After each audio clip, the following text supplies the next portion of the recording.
Good morning. Welcome to Goddard Space Flight Center in Greenbelt, Maryland. I'm Cheryl Warner in NASA's Office of Communications. We're live from the Robotic Operations Center, where NASA is developing some of the technologies needed for its Asteroid Redirect mission, or ARM. You just saw a short video highlighting the mission, and we have some special guests here today to tell us more about what ARM is, how it will enable our journey to Mars, and help protect our planet. Our first guest today is the President's Science Advisor, Dr. John P. Holdren, NASA Administrator Charles Bolden, and ARM Program Director Michelle Gates. First, we'll hear some remarks from Mr. Holdren. Thank you very much. It's certainly a pleasure to be here. I wanted to put the ARM mission in context of the President's and NASA's vision for expanding the human exploration of space. That vision is ambitious, it's coherent, it's systematic. It has four major pieces. The first piece of that strategy is working with the private sector, working with industry to develop the most cost-effective capacities to expand our presence in space that we possibly can. The second component is developing the new, innovative, advanced technologies that will be needed to take us all the way to Mars and beyond. That involves in-space refueling, it involves habitat development, it involves how you protect astronauts on these long missions, it involves advanced propulsion and much more. The third element of this strategy is extending the use of the International Space Station into the mid-2020s so that it can continue to serve as a test bed for some of those advanced technologies and a jumping off point, as well as a scientific platform, an educational platform, even a diplomatic platform. The fourth component is a set of missions of increasing ambition, taking humans further and further into space, beyond, way beyond low Earth orbit. What we'll be doing next is setting up operations in a stable orbit around the moon, which in fact is the most sensible jumping off point for a Mars mission, because as opposed to the surface of the moon, you don't have to spend the energy to lift all of your payloads back out of moon's gravity. This is a conclusion of, I think, everybody who's looked really carefully at the dynamics and the mechanics of getting to Mars. You do it from a jumping off point in stable orbit around the moon. The ARM mission exploits and will exploit a whole variety of technologies that come together to advance our progress toward the moon. One is human operations in a stable orbit around the moon. Another is the combination of robotic capabilities that will pull a boulder from an asteroid and bring it into that orbit, and the human capabilities, the judgment, the on-the-spot decision-making that only humans can deliver. And the demonstration of advanced electric propulsion capabilities that will be used to reach that asteroid and bring a boulder back from it. And the other benefits of this mission, which are just extraordinary, include demonstrating capabilities that ultimately we may need to deflect an asteroid on a collision course with the Earth. This is a hazard that 65 million years ago the dinosaurs succumbed to. We have to be smarter than the dinosaurs. They went extinct when a large asteroid hit the Yucatan Peninsula. And we are going to get better through this asteroid redirect mission at identifying dangerous asteroids, learning how to deflect them, and we'll learn in addition how to exploit asteroids commercially. Asteroids contain materials that can be used to resupply space missions and ultimately may be valuable sources of materials for long-term existence of humans in space. You know, President Obama has said, we're going to space not just to visit, but to stay. And the asteroid mission is the next important step on that trajectory. Excellent, thank you, sir. We'll now hear from Administrator Bolden. Thanks very much, and I want to thank Dr. Holdren especially for taking time to come out here and be with us on this very special day. It's a full day. I also want to thank Michelle Gates, who's the program manager for the Asteroid Redirect mission.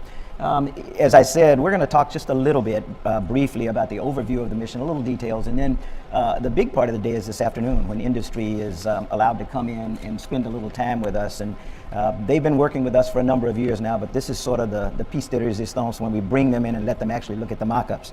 I have to thank also Chris Scalise and the team out here at Goddard for not only hosting and establishing this test facility, but for hosting this particular program. So thanks again to Chris and the team here. You know, engineers and scientists actually around the world have been involved in thinking about this for a number of years now. As Dr. Holdren said, we want to be smarter than the dinosaur.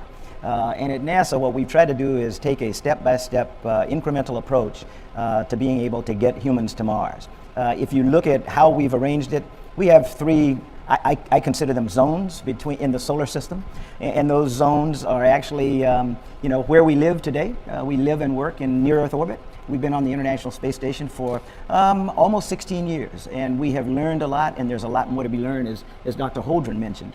The other thing is the next area we want to go is back to the lunar vicinity, and so when we're working on the International Space Station, we just call that the Earth reliant phase. We rely on our home planet. We're hours away, so we can get supplies, we can rescue crews, we can do lots of things.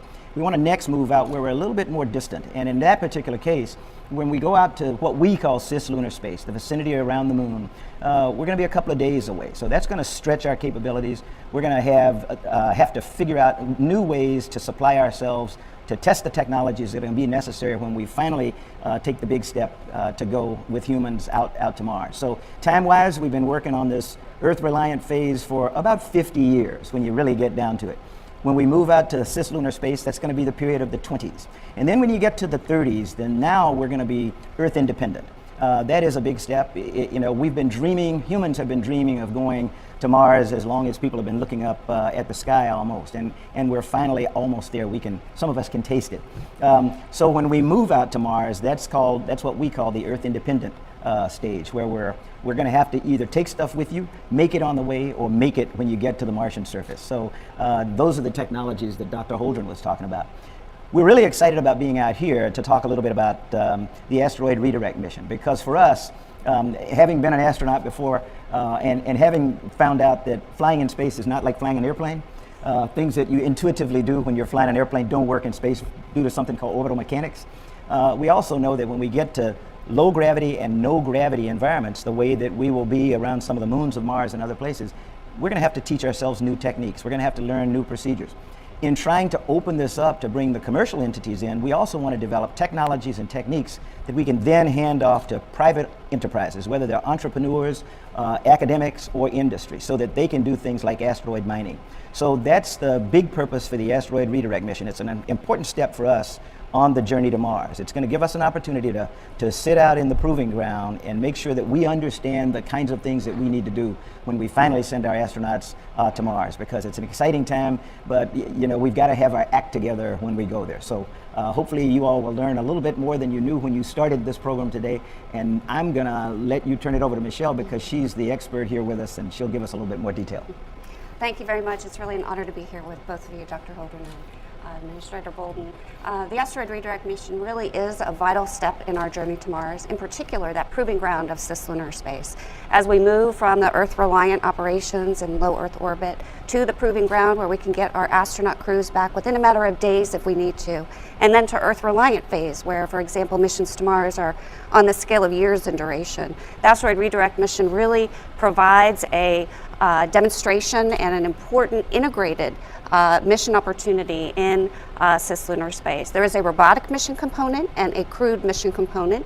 The robotic mission does have a first ever demonstration of advanced solar electric propulsion in moving multi-ton masses through interplanetary space-like trajectories. In particular, we will use this advanced solar electric propulsion system to transit a couple of years to a near-Earth asteroid and acquire a multi-ton boulder, as you mentioned, Dr. Holdren, from the surface of the asteroid. We will then actually use the gravitational mass of that multi-ton boulder and the spacecraft to alter the trajectory of the parent asteroid in a deflection demonstration for planetary defense purposes, as you had mentioned as well. We'll then use the spaceflight system to ferry that multi-ton asteroidal mass back to a gravitationally neutral point in the lunar vicinity, as you mentioned as well. About 10 years from now, our astronauts will launch on the Space Launch System and Orion crew capsules, our next generation systems under development now by the agency that will start testing with our crews 5 to 7 years from now, I believe, if my memory serves. But 10 years from now, our crews will transit the several day trip to the asteroid boulder, multi-ton mass, and the SEP spacecraft, rendezvous with it, and select, extract, and return samples with them in the Orion capsule back here to Earth. Thank you. Great, thank you all. You did a great job explaining to us why the asteroid redirect mission is important to our nation and the journey to Mars. So Michelle, I'm going to ask you a question. Tell us a little bit more about where we actually are in mission formulation. Absolutely. And so the crewed mission segment that I had mentioned is still in pre-formulation. It is planned as an early mission in cislunar space. It's about 25 days to a month in duration, so it's a significant duration for our astronaut crews in the mid-2020s. The robotic mission just received approval for Phase B, which is the phase of spacecraft development in which we baseline a mission design, including spacecraft design, trajectory design, orbital mechanics, mission duration, and all of the technical parameters that define the spacecraft mission. Preliminary design review and baseline is planned for late in 2017, and then a follow-on approval at the agency level for March of 2018. There are many systems under prototype, including the ones you see behind us, the robotic systems for capture. The spacecraft development is ongoing with industry to leverage commercial capabilities that industry can provide to us, as well as provide a path for industry use of advanced solar electric propulsion in the future. Thank you, Michelle. Dr. Holdren, you touched on this a little bit in terms of planetary defense. If you think about an asteroid heading toward Earth, it sounds like something out of the movies, but are we as a nation prepared for that? We are not fully prepared, but we are on a trajectory to get much more so. We've invested increasing resources in detecting asteroids of a dangerous size that could be on a collision course with the Earth. We've had some recent experiences that indicate how challenging this is.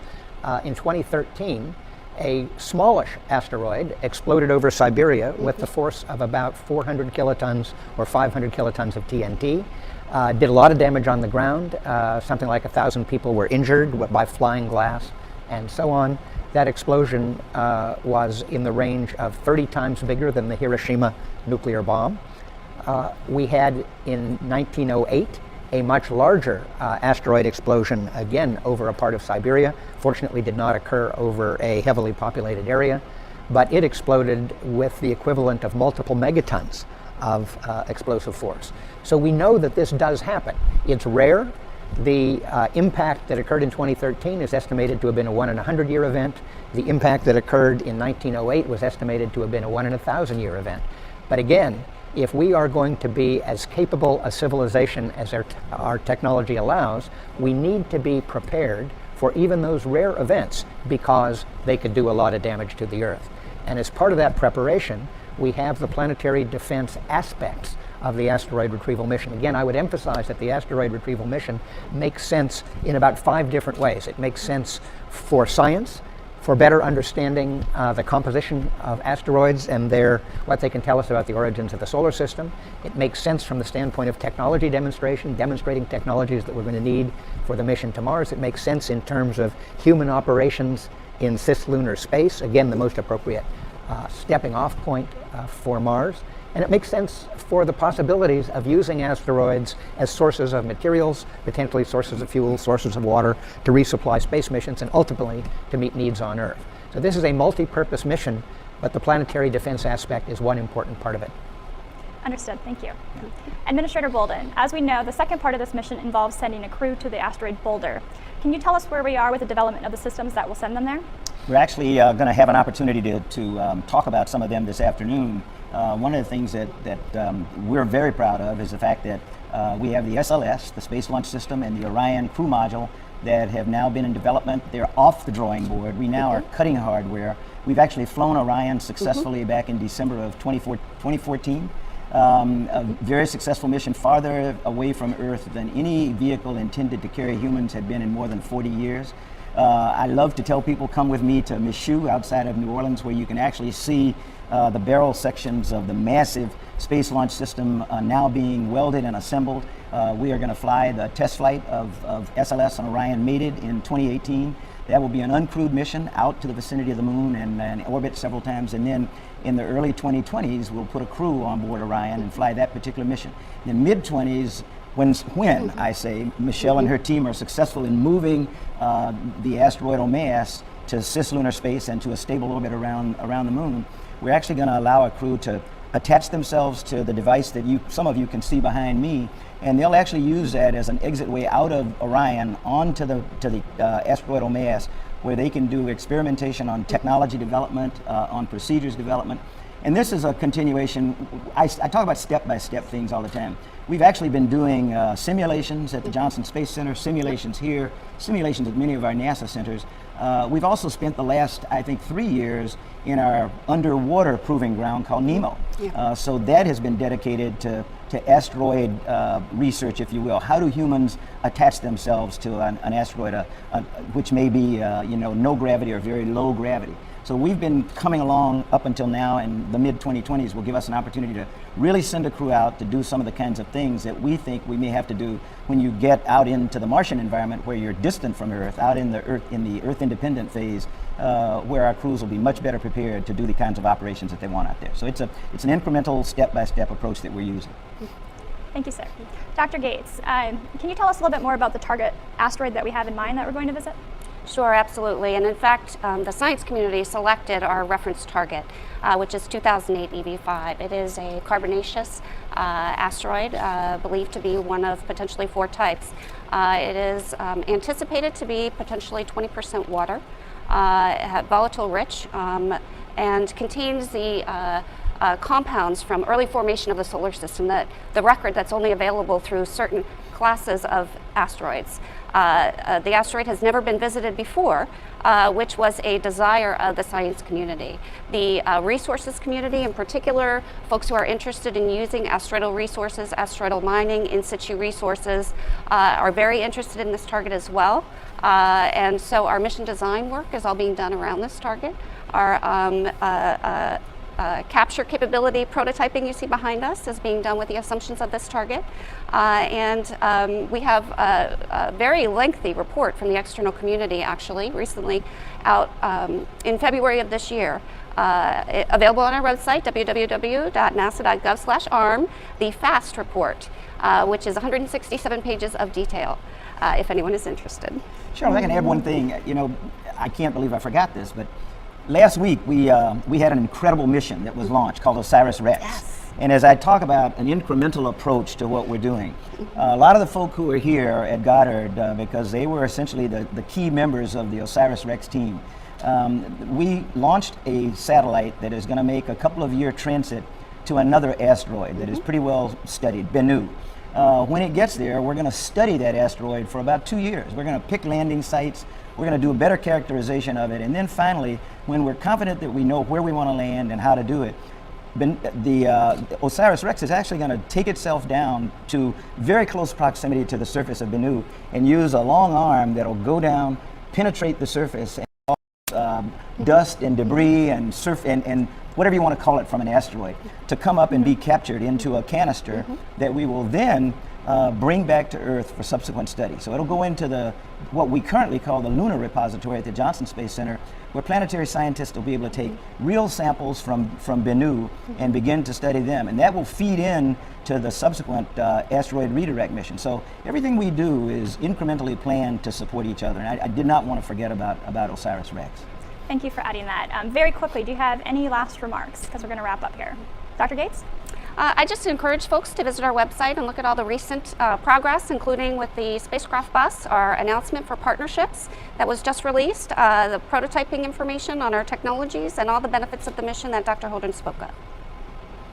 I'm just happy to be here and have Dr. Holdren here. It's not every day that we get the President's Science Advisor to come out to the Goddard Space Flight Center. So excited about this mission, excited about the fact that we're going to expose industry to it again today and let them give us some inputs. But just real good time for the agency. And I would just add that the President is excited about this mission as well. He spoke about an asteroid mission in 2010 when he talked about the way we were building a systematic, coherent, visionary approach to moving deeper into space and conducting ever more elaborate operations in space. We think this mission is a great example that pulls together so many threads of what we need to be doing on the way to Mars. Great, well thank you all. We appreciate you being here today. We're excited about this mission as well. In fact, if you're interested in learning more about the Asteroid Redirect mission, today, September 14th at 12 p.m. Eastern, if you check out www.nasa.gov/ARM, you can tune into our virtual update. And immediately following that, at 3 p.m. Eastern today, we're going to have a Facebook Live Q&A with more staff to talk about the Asteroid Redirect mission. Again, check out www.nasa.gov/ARM. Thank you.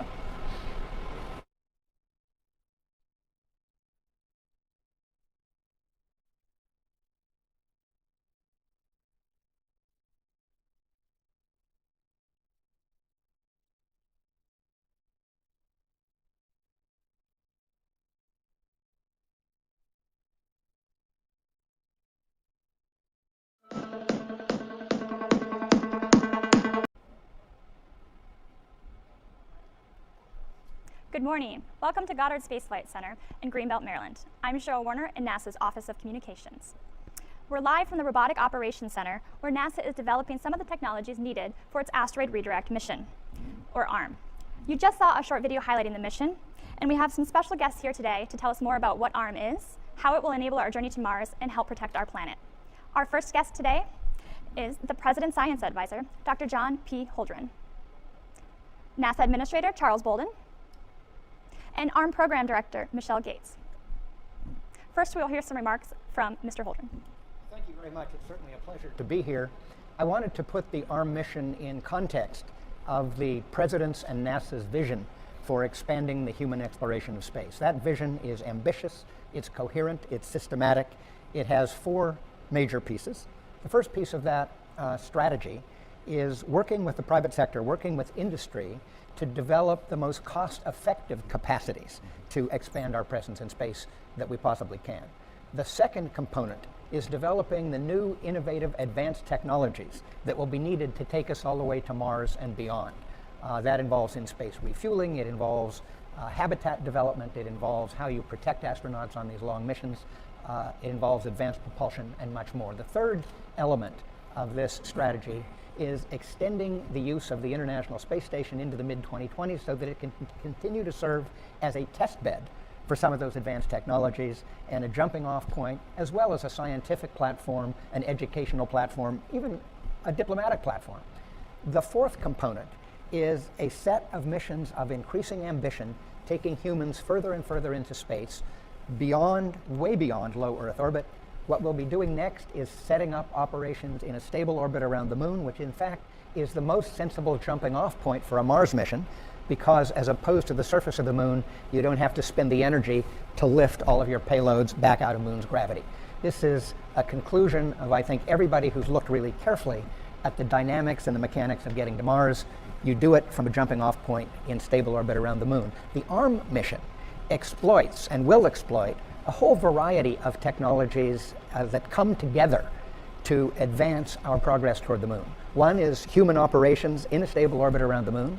Another is the combination of robotic capabilities that will pull a boulder from an asteroid and bring it into that orbit, and the human capabilities, the judgment, the on-the-spot decision-making that only humans can deliver. And the demonstration of advanced electric propulsion capabilities that will be used to reach that asteroid and bring a boulder back from it. And the other